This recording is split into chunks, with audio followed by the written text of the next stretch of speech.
นอบน้อมเอากุณพระแก้วเจ้าทั้งสามประการอันมีพระพุทธพระธรรมพระสงฆ์กุณพ่อกุณแม่กุณครูบาอาจารย์กุณศีลธรรมกรรมฐานจงมาปกห่มรักษาครูบาอาจารย์พระเจ้าพระสงฆ์ทุกรูป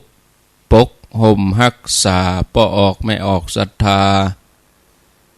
ตั้นสาธุชนคนดีผู้สนใจใฝ่ในธรรมทุกท่านขอถวายความเคารพแสดงความนับถือพระมหาเถระพระเถรานุเถระเจ้าคณะพระสังฆาธิการครูบาอาจารย์เจ้าที่เปิดวิทยุฟังอยู่ที่วัดที่ว่าเวลานี้ขอความสุขความเจริญในธรรมความผาสุกดังใจความสบายดังกายจงได้บังเกิดแก่ญาติโยมทั้งหลายทุกคนทุกท่านได้เวลาแล้วเนอะได้เวลาแล้วตึงเวลาแล้วได้เวลาสำหรับการรับฟังธรรมะอันเป็นสาระประโยชน์ทางด้านพระพุทธศาสนาน้ำธรรมคำสอนขององค์สมเด็จพระชินวรสัมมาสัมพุทธเจ้าได้มาปะมาพบมาอู้มาเล่าสู่บรรดาพ่อแม่พี่น้องพ่อออกแม่ออกพ่ออุ้ยแม่อุ้ยนักศีลนักบุญเท่าแก่น้อยใจยิงทั้งหลายแล้วไผที่ยังบ่ลุกเตื้อก็เกียมตัวลุกมาได้แล้วหลับลุกเจ้ากินพักดังป่ายหลับลุกควายกินพักดังเก้าลุกเจ้าได้หลายลุกควายได้น้อยหลับลุกเจ้าเป็นเจ้าดังหลายหลับลุกควายปาเฮือลูกหลานเป็นหนี้เป็นข้าเน้อตื่นมาอย่าเน้อลุกมาอย่าเน้อลุกเน้อลุกเน้อลุกลุกลุกลุกตื่นตื่นตื่นตื่นตื่นตื่นได้แล้วลุกได้แล้วญาติโยมท่านทั้งหลายลูกเจ้าตื่นตัวเจ้าบัวกับอาหารอย่างนานาพังพร้อมลูกควายบ่ตันหนตางกีดก้อมก้าตัวบ่ต้อมปุ่นอายจุงเก่งเข้าไว้อย่าไปหื้อขวายต่อหน้าสบายจำไว้เน้อเจ้าจำไว้เน้อเจ้าอรุณสวัสดิ์ธรรมะสวัสดีสวัสดียามเจ้าศรัทธาญาติโยมท่านผู้ฟังทั้งหลายยินดีต้อนรับเข้าสู่รุ่งอรุณวันใหม่ปะกันเจ้านี้เป็นเจ้าของวันพัดวันพฤหัสบดีที่4เดือนกรกฎาคมพุทธศักราช2567วันนี้เป็นวันเดือนเก้าเหนือแฮม13ค่ำเดือนเก้าเหนือแฮม13ค่ำพร่ำว่าเป็นวันพฤหัสบดีมาปะกันในรายการ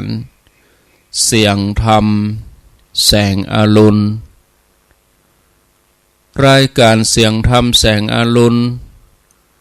ดำเนินรายการโดยอาตมภาพพระครูอภิวัฒนวิกรมวัดปากตังเจริญตำบลดอยหล่ออำเภอดอยหล่อจังหวัดเชียงใหม่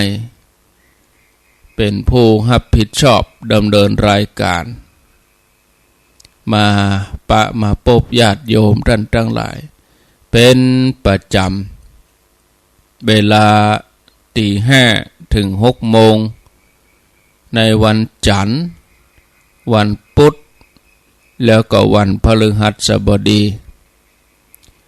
วันนี้มาล่ามาจ้ามาขวายมาสายไปหน่อยเลยเวลาไปเกือบ5 นาทีบางสถานีก็ถ้าจะดักปิ้งเนาะเพราะว่าเปิ่นตั้งรับสัญญาณอัตโนมัติถ้าบ่มีสัญญาณปล่อยออกไปจากต้นทางที่ปากตังเจริญสถานีก็เงียบปิ้งวันนี้ก็ต้องขออภัยมาจ้ามาล่าเพราะว่ารับลืมตื่น รับม่วนรับเพลินรับลึกจนโอ้แต่คืนนี้มันเฮาเลยเวลารับเฮาปกตินี่2 ทุ่มปลายนี่จะต้องพักผ่อนแต่คืนนี้ก็โอ้จัดรายการถึง4 ทุ่มเพื่อออกรายการไปมันบัดรับเหมาะมันเลยเวลาแล้วกว่าจะรับได้กับปดโทจัดเมินแล้วแม่เจ้านี่ก็เป็นสลึมสลือเฮีย ก็ลุกมากว่าศรัทธาท่ารอเนาะก็ยังว่านะศรัทธาญาติโยมทั้งหลายสุขภาพนี่สำคัญ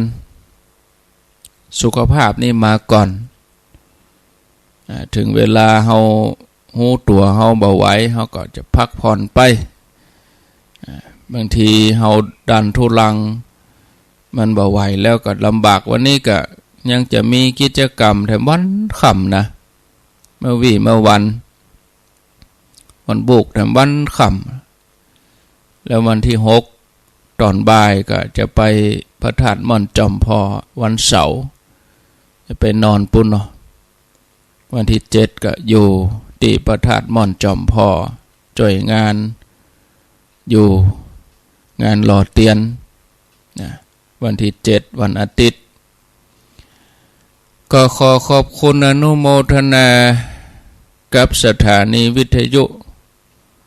ทุกที่ทุกคลื่นทุกแห่งที่เปิ่นได้รับสัญญาณ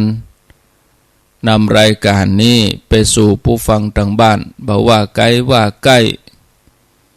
อยู่ที่ไหนก็รับฟังกันได้อนุโมทนาในน้ำจิตน้ำใจที่เปิ่นได้ให้ความสำคัญรับสัญญาณเอารายการนี้ไปสู่ผู้ฟังทางบ้านสังคมที่อบอุ่นเต็มไปด้วยความสงบสุขความเข้าใจเป็นสังคมที่ทุกคนปรารถนายิ่งสภาวะโลกปัจจุบันที่มันเต็มไปด้วยการต่อสู้แข่งขันแข่งแย่งชิงดีชิงเด่นกันอย่าฮือในสังคมที่เฮาอาศัยอยู่นี่เต็มไปด้วยกู้แข่งกันคนที่ชนะก็ดีไปคนที่ก้านก็เกิดความแค้นก็เลยมีกู้แข่งกู้แค้นแต่ก็บ่ได้หมายความว่าเฮาทั้งหลายจะอยู่ร่วมกันบ่ได้ชีวิตของผู้ที่เกิดมาเพื่อสร้างบารมีเมื่อเกิดมาแล้วก็ย่อมมีหน้าที่ที่จะสร้างสิ่งดีงามให้เกิดขึ้นกับโลกอันนี้คือชีวิตจริงแล้วก็หน้าที่ที่เฮาทั้งหลายที่จะต้องปฏิบัติสิ่งที่ดีๆจะเกิดขึ้นขอเพียงให้เฮาทำใจให้สะอาดบริสุทธิ์มีความปรารถนาดีต่อโลกมีใจที่เป็นธรรมฝึกปฏิบัติพอจิตพอใจของเฮาให้มันต่อเนื่องทุกนาทีกระแสแห่งความดีก็จะเกิดกับเฮาเมื่อความดีตั้งหลายเกิดกับเฮาแล้วมันก็จะแผ่ขยายออกไปเนี่ยศรัทธาญาติโยมทั้งหลายการที่เฮามีไผคนใดคนหนึ่งมาบอกกล่าวตักเตือนเฮาบ่ใช่จะหากันได้ง่ายๆนะ เพราะคนที่จะปรารถนาดีกับเฮานั่นเขาคนนั้นต้องมีใจเป็นกัลยาณมิตรแท้ๆต้องมีใจดุจดังโพธิสัตว์ในการที่จะจะกล่าวจะบอกจะเตือนบางครั้งก็ต้องทำใจด้วยซ้ำว่าการที่ไปกล่าวตักเตือนที่เฮาทำอย่างไปเมื่อปะกับกระแสแห่งความบ่เข้าใจ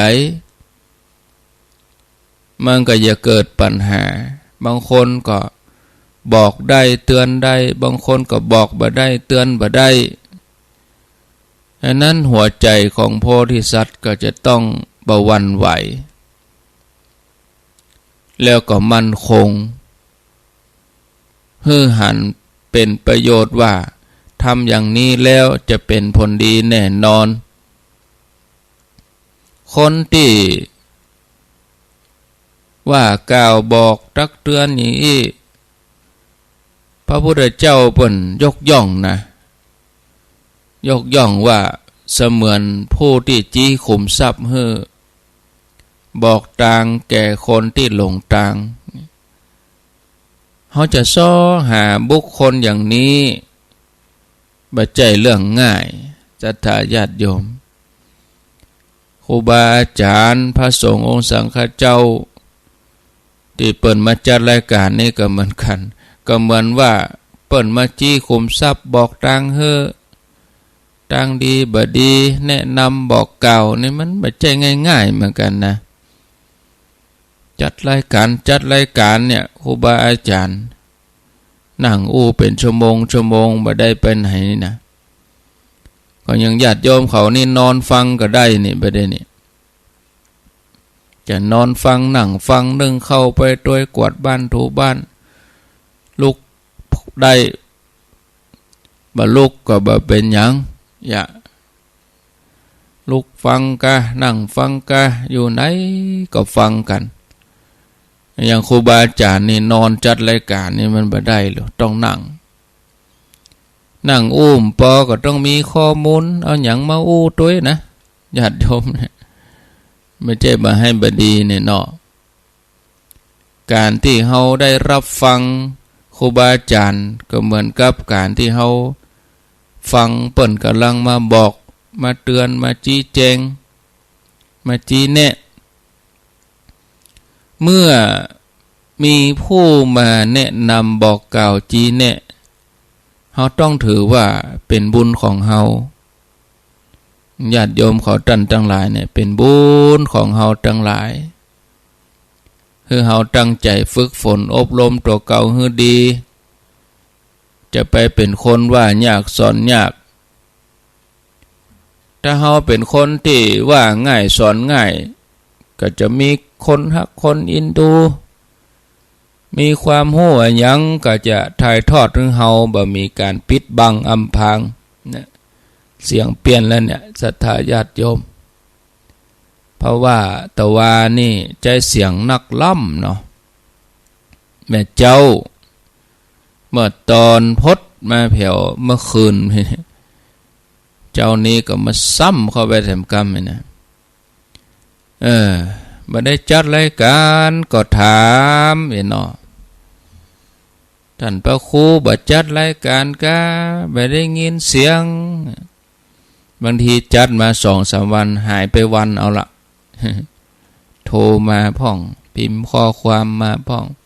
ก็ยังได้ก็บ่ดีเพิ่นตั้งใจที่จะฟังแล้วเนาะเอามากันแถมนะญาติโยมทั้งหลายคนที่ว่าง่ายสอนง่ายนี่คนอื่นก็จะพร้อมที่จะถ่ายทอดวิชาความรู้ไปอยู่ที่ไหนแห่งหนตำบลใดก็เป็นที่ฮักเป็นที่สรรเสริญนะเรื่องราวของการเป็นผู้ว่าง่ายนี่ก็จะสืบต่อคนรุ่นหลังเหมือนอย่างอริยสาวกท่านหนึ่งที่ ชีวิตของท่านประสบความสำเร็จสูงสุดยากที่มนุษย์ในปัจจุบันจะทำได้อย่างท่านที่ท่านได้บรรลุความสำเร็จในชีวิตได้ก็เพราะว่าท่านเองเป็นผู้ที่ว่าง่ายเนี่ยญาติโยมทั้งหลาย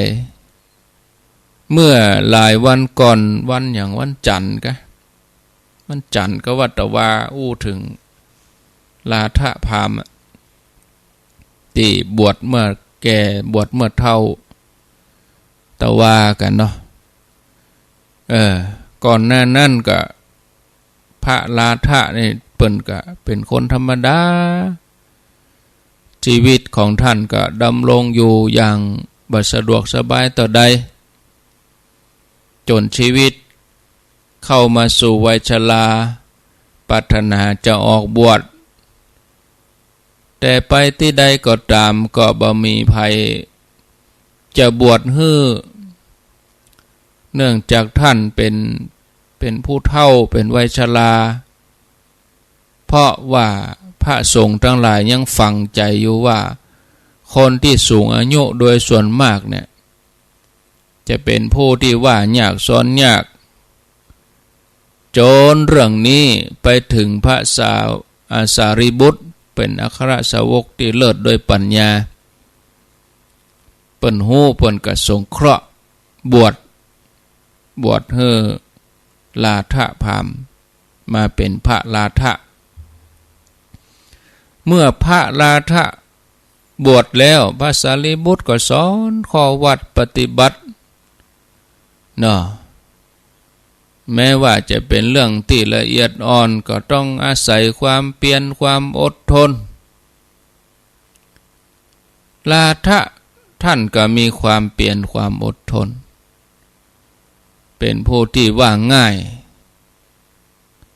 เคารพเชื่อฟังคำสอนของพระสารีบุตร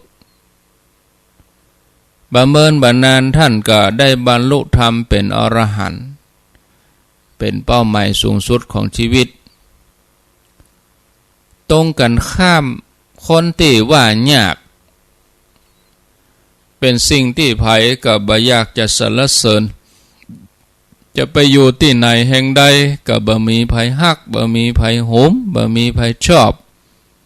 เพราะว่าเป็นคนที่ไผแนะนำอันยังบ่ได้ว่ายากประการสำคัญคือคนเหล่านี้เนี่ยจะนำแต่ความทุกข์ความเดือดร้อนความวิบัติมาสู่ถึงแม้จะเกิดเป็นสัตว์เดรัจฉานก็บ่มีข้อยกเว้นถ้าเป็นผู้ที่ว่ายากสอนยากบ่ฮู้คุณค่ากำเตือนก็ประสบความสำเร็จบ่ได้เรื่องนี้พระสัมมาสัมพุทธเจ้าเมื่อพระองค์ประทับอยู่ที่วัดพระเจตวันพระองค์ก็ปรารภถึงภิกษุรูปหนึ่งเป็นผู้ที่ว่ายากซ้อนยากเรื่องก็มีอยู่ว่าครั้งนั้นข่าวการเป็นผู้ว่ายากสอนยากของพระภิกษุรูปนี้หูถึงพระพุทธเจ้า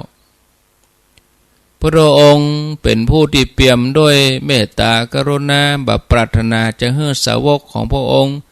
ถึงความเดือดร้อนหายนะพระองค์ก็ให้ห้องหาภิกษุรูปนั้นมาแล้วพระองค์ก็ตรัสถามว่าภิกษุได้ข่าวว่าเธอเป็นผู้ที่ว่ายากสอนยากกาเธอเป็นผู้ที่ว่ายากสอนยากหรือภิกษุรูปนั้นก็ยอมรับตามความเป็นจริงว่าจริงพระเจ้าค่ะเมื่อทูลแล้วก็ก้มหน้าลงพระพุทธเจ้าพระองค์ทรงทราบอย่างอี้ก็ทรงทราบด้วยพระปีชาญาณว่าสาวกของพระองค์รูปเนี้ยหากจะเทศจะสอนจะกล่าวอย่างคนธรรมดาทั่วไปแล้วเนี่ยแม้จะรับฟังเพราะความเคารพเราตถาคต แต่ว่าธรรมะคำสอนนั้นคงบ่เข้าไปถึงใจแน่นอนเราตถาคตควรจะอนุเคราะห์โดยธรรมเทศนาที่ลึกซึ้งแล้วก็ตรงใจเมื่อพระองค์ดำริแล้วพระองค์ก็ตรัสว่าดูก่อนภิกษุบัดใจมีกล้าบัดเดียวนี้บัดนี้ที่เธอเป็นผู้ที่ว่ายากสอนยากแม้ในอดีตชาติเธอก็เป็นผู้ที่ว่ายากสอนยากบัดเชื่อฟังคำสอนบัดเชื่อฟังคำเตือนของบัณฑิตทั้งหลายเธอเคยถึงความย่อยยับมาแล้วเมื่อพระองค์ตรัสอย่างนี้พระองค์ก็ทรงนำเรื่องราวในอดีตมาเล่าให้ภิกษุฟังว่าในอดีตการมี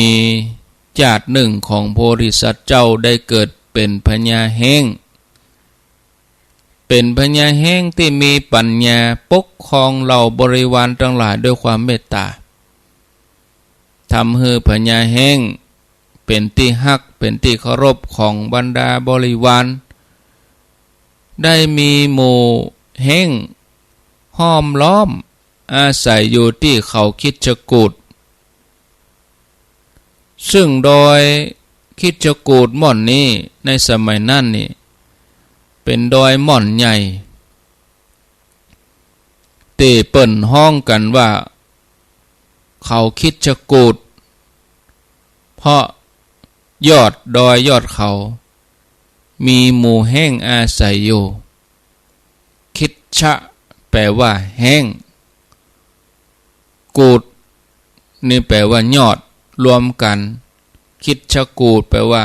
ยอดเขาอันเป็นที่อยู่อาศัยของแห้งคำว่าคิดชะกูฏนี่นะเขาคิดชะกูฏคือว่าที่อยู่ของแห้งพญาแห้งก็มีลูกน้อยอยู่ตัวหนึ่งอยู่ในวัยขนองอยากหู้อยากหันอยากลองเพราะว่าเป็นสัตว์ที่ว่ายากบอกอันยังก็บ่ใครเชื่อฟังแล้วก็ชอบบินสูงกว่าแห้งตัวอื่นๆด้วยความเคารพฮักในโพธิสัตว์เจ้าเหล่าบรรดาบริวารทั้งหลายฮักแล้วก็อินดูลูกของโพธิสัตว์ไปด้วยเมื่อหันลูกแห้งคึกขนองอย่างอันก็จะช่วยกันบอกช่วยกันเตือนเนี่ยก็ฮู้ว่าลูกของโพธิสัตว์หัวหน้าเฮานี่บ่ล่ำที่จะฟังไผก็เลยปล่อยเลยตามเลยอะทำเป็นบ่สนใจใยดีนะเก่งว่าจะได้รับอันตรายก็เลยปากันไปเล่าให้โพธิสัตว์เจ้าอันเป็นป่อให้ฟังว่าลูกของท่านเนี่ยบินไกลแล้วก็บินสูงจะได้รับอันตรายขอให้ท่านเตือนแล้วก็ห้ามปรามพญาแห้งได้ฟังอย่างอันก็เลยห้องลูกมาตักเตือนว่าลูกเฮ้ยตัวป่อเนี่ย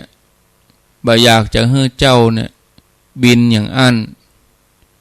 บินสูงล่ำไปมันจังแปรลมบนมันบ่ดีให้ลูกสังเกตว่าถ้าบินขึ้นไปแล้วพอลงมาตั้งลุ่มหันแผ่นดินเหมือนแน่แปลงสี่เหลี่ยมน้อยๆเนี่ยก็ขจายเห่งลงมาเนี่ยลูกจะไปบินเลยกว่านั้นหมูนกที่บินสูงอย่างเงี้ยจะโดนลมบนปัดบดขยี้ปิวไปปิวมาจะตายได้นะลูกกรรมโอที่หวังดีเมื่อผู้ที่ว่ายากสอนยากได้ยินแล้วแทนที่จะฟังกรรมกลับกลายเป็นเข็มที่มา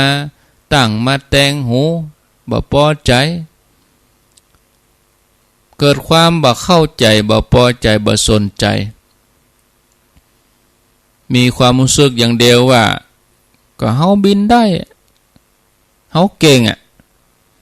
เฮาจะเนี่ยอย่างเงี้ย ภัยจะเนี่ยหยังเนี่ยตึงอย่างเงี้ย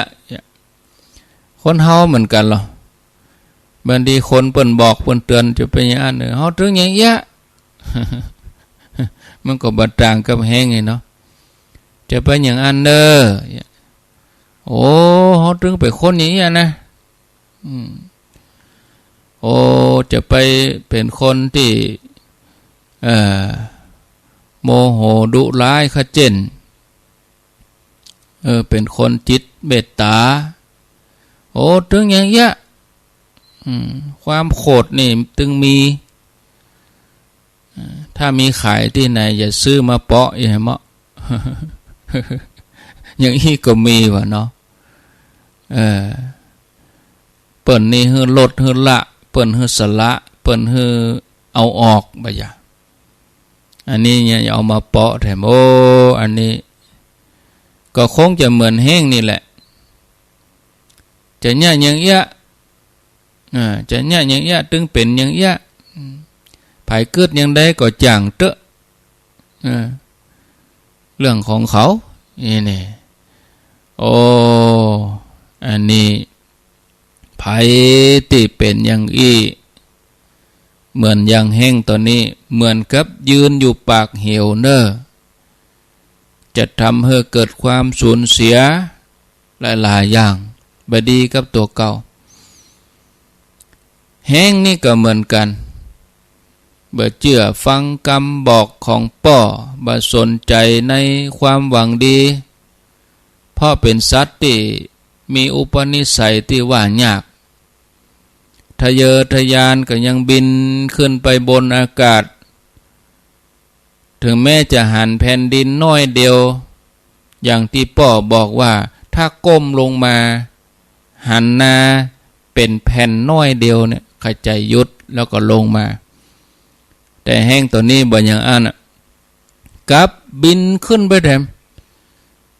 อวดว่าตัวเก่ามีกำลังดีบินขึ้นไปก็ทำให้บินข้ามเขตลมที่เป็นลมแหงบนอากาศ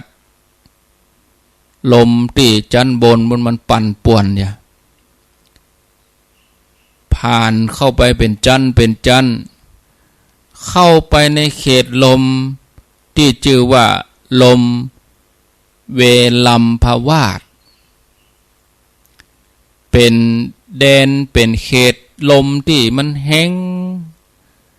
เหมือนกับคมมีดคมดาบลมจันนี่นะลมก็ดูดร่างของแห้งนี่เข้าไปตีปั่นป่วนจนร่างของแห้งตัวนี้แตกเป็นชิ้นเล็กชิ้นน้อยตายเพราะความหวานยาก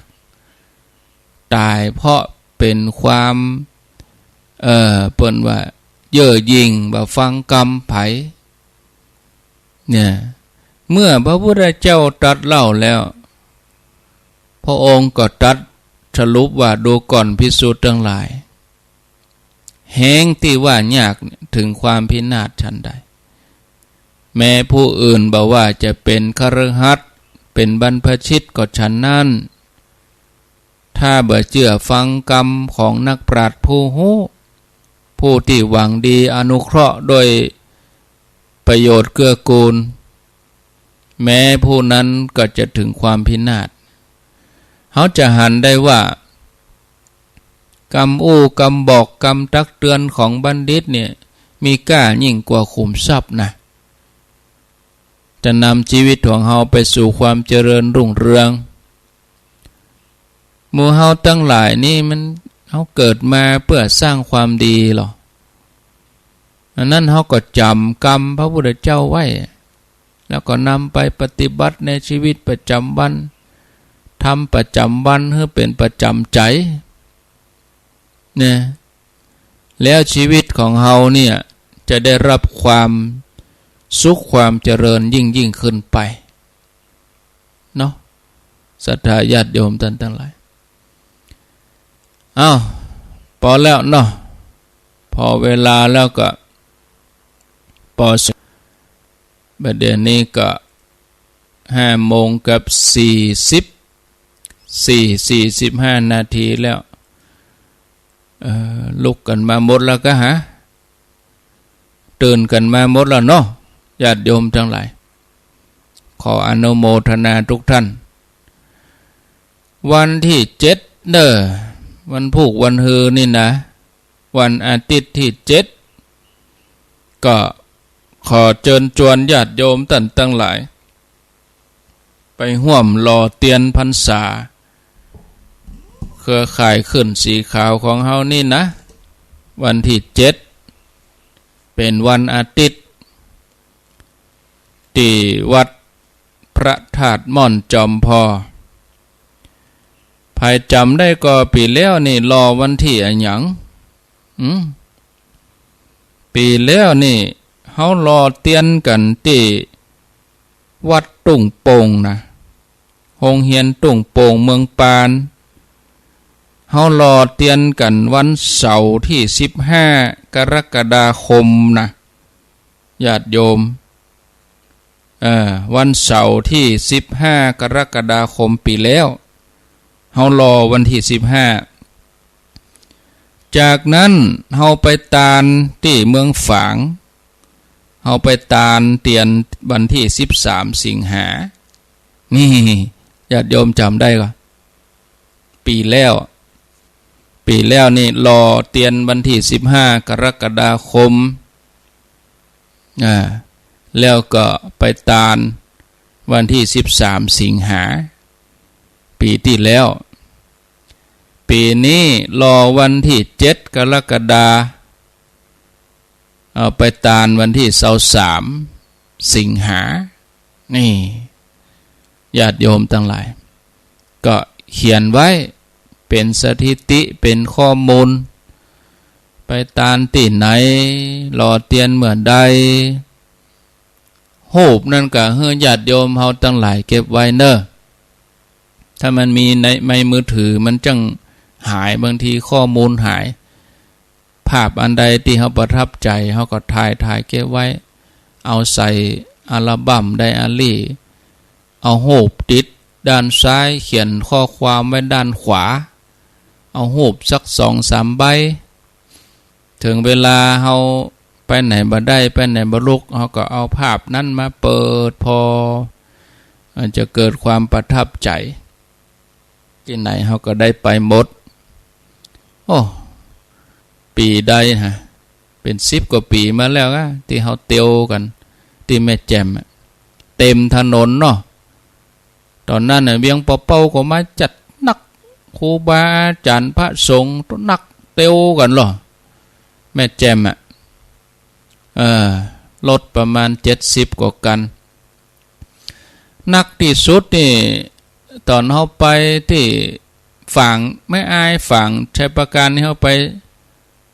3 รอบแล้วเนาะ3 รอบแล้วก็เฮาไป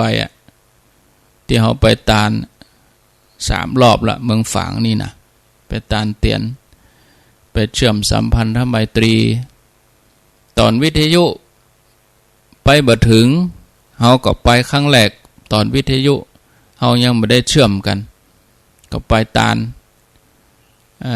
เมืองฝางนี่รู้สึกว่ารถหนักที่สุดละ178 กันสูงสุดแล้วเนาะตอนนั้นก่อนโควิดแล้วก็ครั้งหลังสุดปีแล้วไปที่เมืองฝางเหมือนกันอันนั้นก็70 กว่ากันรถตู้ปีนี้นี่จำกัดเอาไปบ่หลายอาตมาก็ว่าบ่เกิน30-40เนี่ยเอาไปโมอีประเด็นนี้ไผก็จะไปก็อินดูบ่คัดศรัทธาแต่ว่าเฮาต้องมาอู้กันเรื่องการบริหารจัดการอันอย่างหลายๆอย่างไผจะไปนี่ก็แจ้งมาก็ตึกวันที่7นะ7 กรกฎาคมนี่แล้วก็อาตมาจะแปลงเบอร์ติดรถอยู่ วันที่15ปุ่นจะแปลงเบอร์ติดรถแล้วก็วันที่20ก็จะส่งไปเวียงปะเป้ากี่กันก็ส่งเบอร์ไปเฮ้อเอาไปติดกันลำปางกี่กันส่งเบอร์ไปเฮ้อส่วนเจียงใหม่ละปูนนี่เฮามาติดกันคำตีไปปะกันที่ตุ่งเกวียนปุ้นนอง่ายดีหรือว่าปั๊มแถวลำปางแถวอุตรดิตถ์นี่ก็ได้ถ้าหมู่เวียงปะเป้าหมู่วังเหนือหมู่แม่สวยเขาเพิ่นจะไปทั้งปูนนี่นะก็หมู่เจียงใหม่ละปูนเฮาที่ไปเอาไปปะกันจุดแรกที่กาดตุ้งเกวียนเฮียก่อนถ้าเฮาไปนัดกันตุ้งเกวียนหมดก็เวียงปะเป้าเพิ่นจะได้ย้อนมาธรรมะบ่ย้อนมาแล้วไปเลยไปเลยถ้าเฮาออกตี4ตรงเนี่ยก็ถึงตุ้งเกวียนประมาณสัก5 โมงครึ่งชั่วโมงครึ่งเท่านั้นก็มาแยกกันเนี่ยมาหันกันเตื้อเนี่ยก็ทยอยกันไปแล้วก็ไปแจ้งกันบนอุตรดิตถ์ว่ากินข้าวง่ายบุญประมาณ7 โมงปลาย8 โมงกินข้าวง่ายที่อุตรดิตถ์อยู่ที่หันพักที่หันสักชั่วโมงเอาเบอร์ติดรถกาอย่างกาต่างๆแล้วก็หลังวันที่7ไปนี่นะไผที่เป็นผู้นำก็ขจายเห่งเอาเบอร์โทรคนขับกับชื่อคนขับมาให้อาตมาบัดเดี๋ยวนี้ตั้งกลุ่มคนขับรถแล้วให้เข้ามาเพราะว่าจะได้แจ้งกำหนดการไปนอนที่ไหนไปตานที่ไหนไปแวะที่ใดพ้องคนก็ถามแต่บางทีบอกผู้โดยสารบอกลูกทัวร์ไปแล้วก็บอกใครจำก็เดี๋ยวก็มาถามหาหมออันนั้นบอกโชเฟอร์นะจบ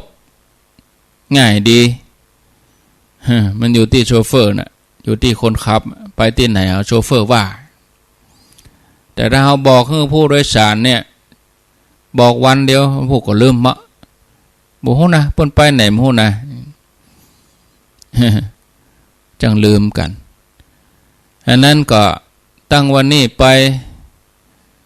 เสาะรถไผชื่ออันหยังเบอร์โทรอันหยังก็เขียนไว้เหียกรรมเดี๋ยวจะห้องเอาละเมื่อเวลาเดือนนะถ้าถึงวันที่15 สิงหายังบอกชื่อคนขับเรือยังบอกฮู้เบอร์โทรคนขับเรือก็จบข่าวนะอาตมาแปลงเบอร์ให้แล้วนะอันนั้นก็ไปคนเดียวมีเบอร์ติดก็ถือว่านอกเหนือแต่ก็ไปได้อยู่ไปตานด้วยกันไปห่วมกันได้อยู่นะแต่เฮาจะมีเบอร์ติดรถแล้วก็เวลาเขาจะไปนอนวัดนอนอย่างนี้มันจะลำบากน้อยลำบากเพราะว่ารองรับได้แค่300-400 คนถ้าเกินกว่านั้นถ้ามันเป็น50 กันไปแล้วนี่โอ้ลำบากแล้วก็ยังได้ก็บดีไผก็ใครไปตัวบางทีเขาก็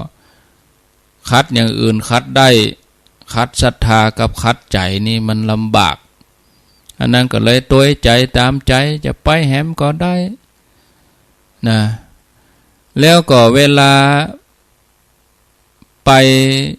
วันที่23 24 25เนี่ยเดือนสิงหาพุ่นนะคนที่เปิ้นเป็นผู้นำเป็นหัวหน้าทีมเนี่ยเปิ้นต้องมีข้อมูลดีที่สุดฟังรายการแล้วก็จำไว้ท่านพระครูอาจารย์เปิ้นว่าจะได้อย่างใดนะโดยเฉพาะผู้ที่จัดคนเนี่ยเข้าใจเฮาแห่งบริหารคนเนี่ยถึงใกล้ๆมา 2-3 วันถอนออกเห็นยุ่งเด้ออันนั้นถ้า เข้าสู่เดือนสิงหาเฮาก็ทยอยเก็บกันลดไปเลยเดือนสิงหาแล้วบ่เกินวันที่15เนี่ย15สิงหาเนี่ยทยอยเก็บกันลดไปเหี่ยก็มาอันยุ่งถ้าบ่เก็บนะก็เดี๋ยวจะไปก็จะถอนก็ถอนหน้าซื่อ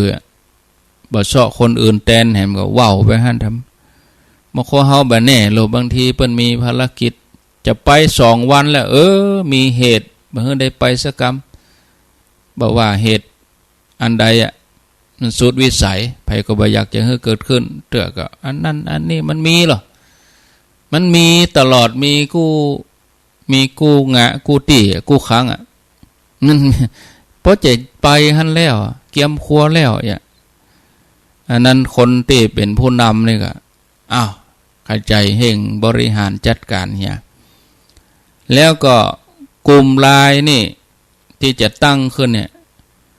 จะให้มีไผ่อยู่ในหั่นพ่องมีโชเฟอร์เฮียกันละ1คนแล้วก็ผู้นำเฮียคนอันนี้เอาไว้สื่อสารกันมันจะได้บ่ยุ่งเวลารถจอดที่ไหนอยู่ที่ไหนมันเอาลายนะง่ายดิรถอยู่ที่ไหนตั้งใดแล้วคนอื่นบ่เอาเข้านะเอาอื่นเข้ากันหลายก็เดี๋ยวมันส่งข้อความมายังไปเลยเนาะเตี้ยยาวเหยียดข้อความกาอย่างกาหูบกาอย่างเงี้ยส่งไปเลยแต่กลุ่มที่จะตานเตียนวันที่23นี่คือแล้ว23เขาก็ปิดกลุ่มเนาะล้มกลุ่มนั่นออกไปปิดเป็นงานไปปีหน้าจะไปก็ว่ากันทำไมเข้าใจเฮงเนอะเอาเบอร์อาตมา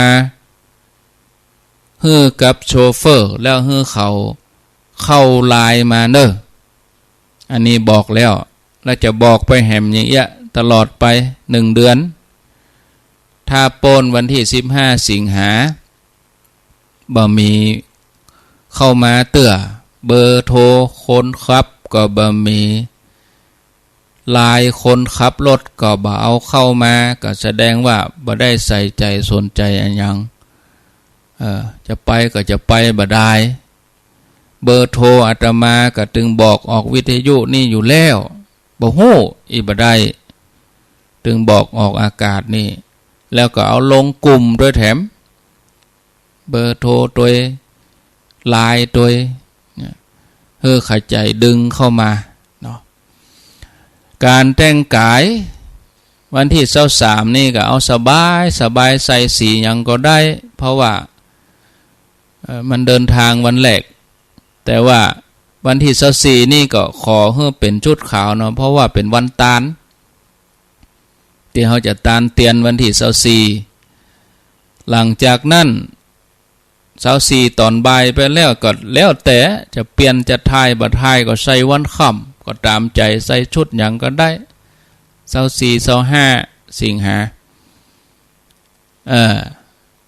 จากวันนี้ไปก็หลายท่านก็เริ่มวางแผนแล้วจะเอาเสื้อผ้าไปกรีดชุดเกียมอะไรอย่างไปพ่องก็เกียมไว้เหียอาตมาเขาพระคุณเจ้านี่บ่ยุ่งยากเหรอนะผ้านี่บางทีก็ลวดเลยจีวรผืนเนี่ย2 วัน 3 วันเนี่ยมันไม่ใช่อย่างนักแต่ญาติโยมคนนี้มันได้ผ้านี่4 ชุดพวกบางทีลากกระเป๋าไปเนี่ยเขาต้องเผื่อด้วยเนอะบัดเท่านั่งในรถกระเป๋า9 คนกับกระเป๋า9 ใบปาดเต้าต้องพอดีๆจะไปเอาแก่นใหญ่แก่นหลวงไปเอาพอให้พอดีเนี่ยเอาไปใจไปเป็นเดือนดอกถ้าเอากระเป๋าแก่นใหญ่แก่นหลวงไปกับไปเบียดเบียนคนอื่นแถมตีนั่งมันจะบ่มีเพอจะได้เอาไว้ตั้งปืนเนี่ยมันโดยสารยากลำบากเนาะพระคุณเจ้าก็จะมีรถของเปิ้น1 การ เอารวมกันเวลาจะถวายเพลก็เวลาไปจอดไปอย่างที่ไหนมันง่ายเฮาตั้งหลายที่ไปด้วยกันมาเจ้าเฮาก็ได้ใส่บาตรมาเจ้าพระคุณเจ้าที่ไปตัวเนี่ยเฮาได้ใส่บาตรทำบุญกับเปิ้นครูบาอาจารย์กุศลได้ใส่บาตรทำบุญเนาะถวายภัตตาหารเจ้าพระคุณเจ้าอันนั้นก่อยว่ากันรายละเอียดหลังวันที่7ก็มาเน้นแต่ว่าที่สำคัญนี่ก็คือวันพุธวันฮือนี่วันที่7กรกฎาเนี่ยเขาก็ไปตานกันในงานเพื่อนจะรอเตียนอยู่9 เล่มอันนี้ที่เขาจะเอาไปตานภาคอีสานแถม15 เล่มนั่นหลวงปู่พระครูปฏิพันธ์ธรรมทินเปิ้นก็มีเจ้าภาพมีโยมเปิ้นจัดหาก็คือหมู่ศรัทธาเขาตั้งหลายร่วมกันตาน15 วัดแล้วก็ยอดปัจจัยที่เขาจะตานเตียนนั่นก็วัดละ1,500 บาทเขาจะเอาตานต้นนั้นก็มีไว้ฮื้อเขาไปถึงเขาก็ปักแหลกใบซาวไว้นักเด้อเขาปักไปปักต้นอันนี้ตานไป9 วัดอันนี้เขาตานไป15 วัดก็ปักอย่างเขาทำกันที่ลำปางทุ่งโป่งนั่นนะปักตานนะศรัทธาญาติโยมท่านทั้งหลายเกี่ยมไว้เนาะไปวันนั้นเป็นว่าเขาได้ตานกัน15 วัดแล้วก็บวกแถม9เนาะศรัทธาก็อนุโมทนามีชื่อมานี่2-3 ลายกับแม่แก้วมาปวงคำต้นแหนศพวางทำบุญมา100ทำบุญตุลุงดอย100ตานหัววัดแถม60 บาทอันนี้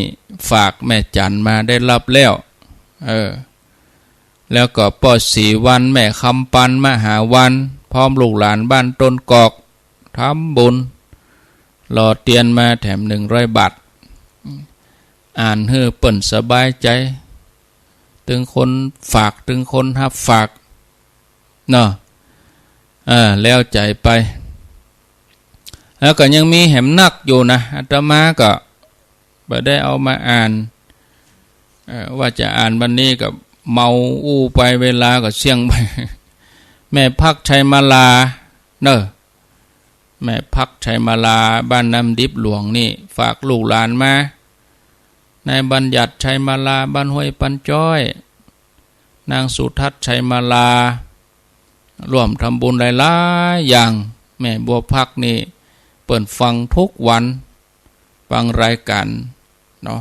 ขอบคุณตัวเนอะเอาไว้พวกวันจันทร์บอกไว้ทยอยอ่านเพื่อญาติโยมเขาเปิ้นปะเปิ้นจะทำบุญวันที่7นั่นแถมก็ไปอ่านเปาะกันปุ้นเอาเนาะ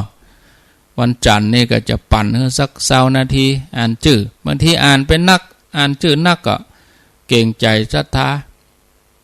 มีการอ่านชื่อก็ไหลหากันคนเกิงชื่อนี่ก็สำคัญเหมือนกันนะ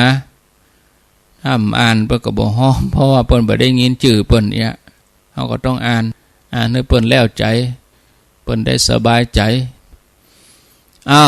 ขอบคุณเด้อทุกท่านทุกคนพอเวลาแล้วก็พอสมควรแก่เวลาขอนำรายการจากลาศรัทธาไปก่อนรายการต่อไปก็ฟังทุลุงดอยจอมพออยู่ดีมีสุขทุกคนทุกท่านอายุวันโนสุขังปะลา